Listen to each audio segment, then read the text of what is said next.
May bagong mga patakaran si Boying Rimulya bilang bagong ombudsman. At dito sa mga bagong patakaran, mga bagong pagbabago sa opisina ng ombudsman. Maganda tong mga pagbabago na sinusulong ni Ombudsman Boying Rimulya. Hmm? Lalong lumalabas na kahiya-hiya si Martires. Yung 7 taon ni Martires, yan.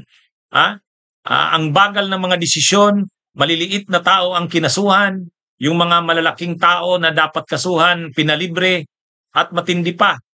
Parang naging protector pa ng mga korap itong si Ombudsman Martires nung sa 7 taon niyang panunungkulan. Kaya ngayon, tingnan natin, ang tindi ng korupsyon na nangyari sa ilalim yon ni Martires. Contributory siya. Lalong naging namayagpag ang mga politiko at mga opisyal ng gobyerno. Kasi ang ombudsman hindi nila nakita na nilabanan ang katiwalian nila. Kaya ito na ngayon.